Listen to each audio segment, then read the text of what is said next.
Silver State Trains, making another video here. So I wanted to take care of this area here. As you can tell, I have not a very realistic break here in the foam. So I want to fill this in with some foam and then get all this glued in. As you can see, I trimmed this area here. Don't mind the screaming kids in the background. It's just the theme song of my life. But anyhow, I want to fill this in with some foam because I want to start working on this retaining wall, or should I say retaining walls.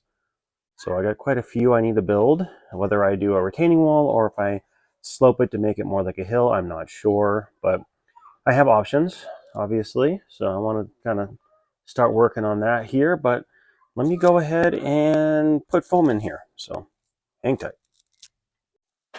All right, I got this filled in with what foam I had laying around.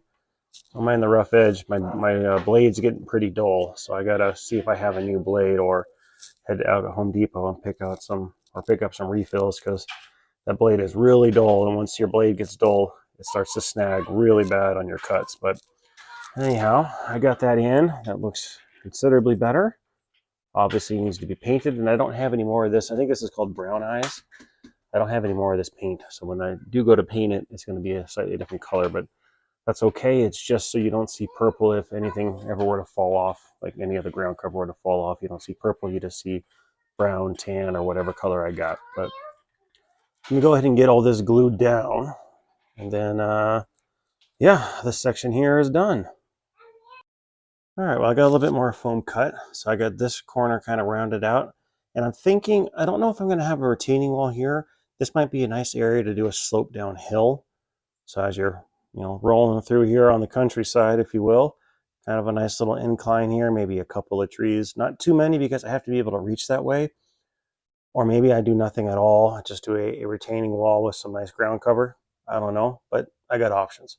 Because I can also have this roll down here a little bit, so that way it's not retaining wall city. So I got that in. And then I got this section here all glued down. So this is all ready to go. And also here, I think I'm going to slope this down to make it a slight hill, if you will, or at least not a rock face or a wall. So I'll have that kind of broken up a little bit, but this is already looking better now, kind of filled in, no more of those sharp edges. So there we go, I got that going. And then here, I got that in. I don't know if I want to round that off a little bit or leave it, maybe put in a filler piece, I'm not sure. Or, again, my favorite, my word of the day, taper this down. That would make it more kind of hill-like, so we'll see.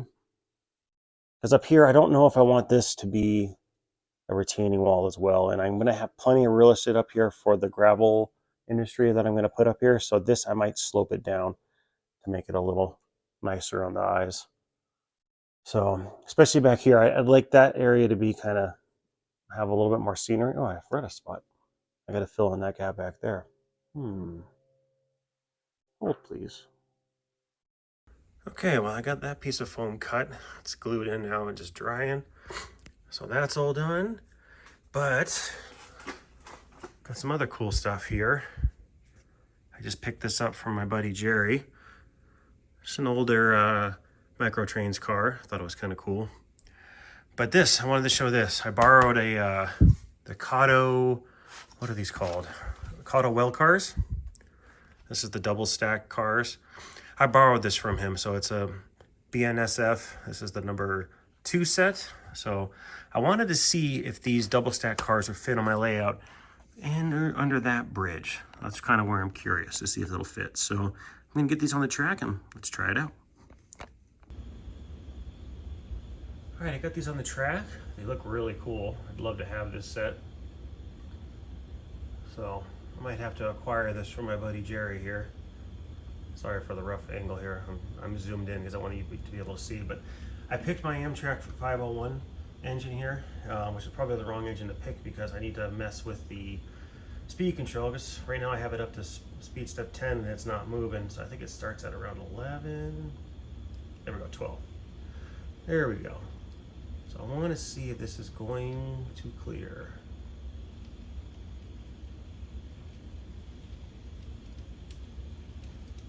Place your bets. What do you think? Is it going to clear? I haven't tested this out yet.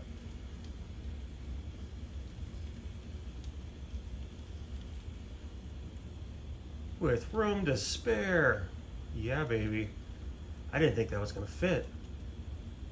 Awesome. Well, now I don't have any reason not to buy these cars.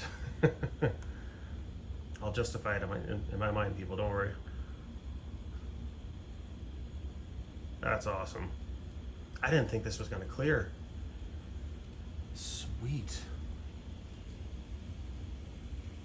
All right. Well, that is awesome. I'm glad this worked out. Oops, wrong way there. All right, don't crash. All right. Well, let me get this off the tripod here and do a quick overview, whatever you want to call it. Where's my, here we go. All right, so I got that foam piece in, so that's all cut in, glued. I haven't ran a train through it yet to make sure that'll clear. I also got this section done, so this will look much better. So it's not all blocky like it was before. I got this cut in. This here I can put in a little bit of spray foam to kind of fill that gap. I now have that drying up there.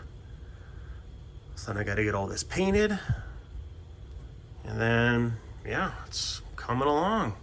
It's looking pretty good. Or at least I think so, anyhow. But got to work on this tunnel here.